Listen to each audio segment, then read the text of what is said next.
Welcome to the Fascia-Informed Therapist, the essential podcast for occupational therapy professionals looking to deepen their understanding of fascia's pivotal role in therapy and health. I'm your host, Amy Mayer, an experienced occupational therapist, practice owner, and dedicated educator. Here we'll dive into the fascinating world of fascia, exploring its significance in the human body and its critical influence on occupational therapy practice. Each episode will bring you cutting-edge insights, expert interviews, and practical strategies to help you confidently integrate the science of fascia into your therapeutic approach. Whether you're a seasoned practitioner or just starting out, our goal is to equip you with high-quality, evidence-based, and fascia-informed continuing education opportunities that will enhance your skills and benefit your clients. So join us as we unravel the complexities of fascia and transform the way you practice occupational therapy. All health and wellness practitioners are welcome. Let's learn, grow, and evolve together. Hi, this is Amy, and this is another edition of the Fascia-Informed Therapist. And if you did listen to last week's episode, you may want to listen to that first, but this will be a standalone episode. Last week was all about how our attention helps us to identify pattern recognitions in practice and then develop our intuition. And that intuition is really something that we develop and can really rely upon quite well as we gain more and more experience working with clients. But I mentioned this one at the end of the last one and was going to, I remembered this study when I was pulling together all the information for that last episode and thought I would include it, but that one got long, so I thought I'll just make it a little standalone one. And I remember hearing about this study a long time ago, but I can't remember the context of where I heard about it, but it definitely stuck in my head. I read so many books and watch so many webinars and listen to podcasts and I have no recollection. But it was interesting enough, as I said, it stuck in my head. So it took me a while to actually find it, but I did. So this is a 2017 study in the Frontiers of Human Neuroscience, and it's called Effective Continuous Touch on Brain Functional Connectivity is Modified by the Operator's Tactile Attention. And I will explain what that means. And this is actually a randomized, controlled, single-blinded study with a fairly small number. It's 40, but they're 40 healthy, right-handed adults. And the right-handedness is because they're putting these people in a functional MRI and looking at what's happening in their brains. So what happened is they put them in the functional, divided them into two groups, of course, put them into the functional MRI, and the operator, they call them operators, and I cannot remember now where this study, Italy, it was in Italy. The operator equals practitioner. And they had the practitioner put their hands on the lateral malleoli. Is that the plural term? I don't remember. They trained the practitioners, and they had them practice this, putting 2, I believe it was N, newtons of pressure on the lateral malleoli of the person who is in the functional MRI scan. And they had them train that amount of pressure until they could consistently get it right, even when we'll go into that more. Okay, so consistently that amount of pressure. Okay, so the people in the MRI were supposed to be paying attention to how that pressure felt to them. Then here's the twist. Here's the twist in the study. So the practitioners that were putting their fingers on the lateral malleoli of the person in the MRI, one group was supposed to continually feel the texture of the tissues. And in the study, they use the term myofascial release, as if they're doing myofascial release.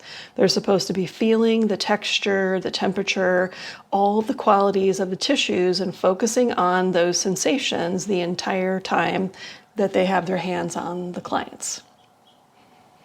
The second group of practitioners were given headphones, and they're supposed to keep their fingers on the lateral malleoli of the clients and try to continually put that 2 newtons of pressure in. But in their headphones, they're hearing clicks, and the clicks are coming randomly, and they're supposed to count the number of clicks they hear in the session. So their attention is elsewhere. So they're really trying to do 2 things at the same time: put the pressure on and count the clicks. And so what they found out was very interesting. So the clients reported no difference in their conscious experience of what was going on with the pressure. They reported that the person touching them, it felt comforting, it felt gentle, it was all very positive. But what was happening in their brains was quite different. And I am going to read that part so that I don't mess it up.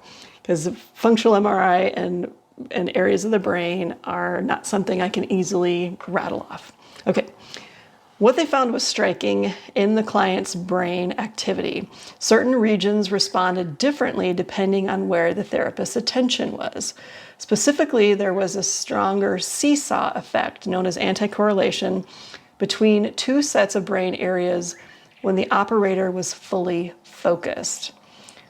On one end of the seesaw was the posterior cingulate cortex, the part of the default mode network, which is more active when the brain is resting, daydreaming, or inwardly focused.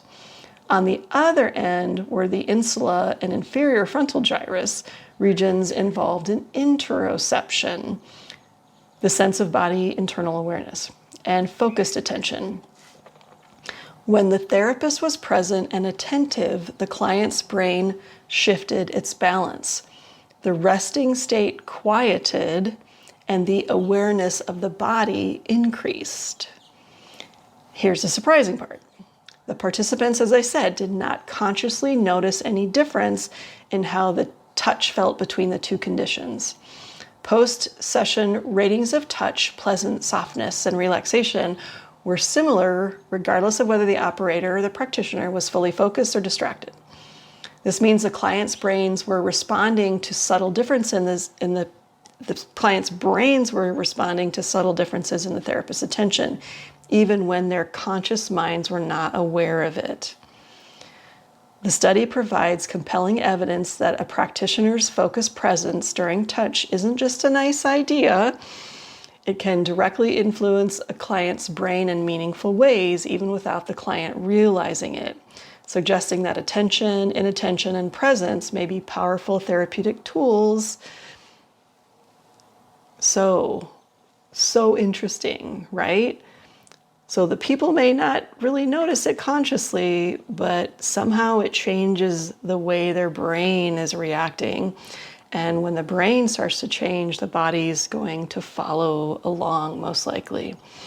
So anyway, a whole nother reason for really paying attention to what's going on. And in my practice, I think about that a lot, but I also think a lot about who's on my table and what do they need today. Do they need me to be fully focused and doing something on their body with them? Or do they need to talk about something? I let the client drive. I let the client drive. And I have some clients that sometimes they show up and they're like, oh my gosh, this is happening.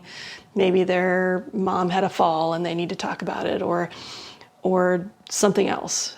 They need to get it off their chest and problem solve, or just talk out loud, or have somebody to listen to them.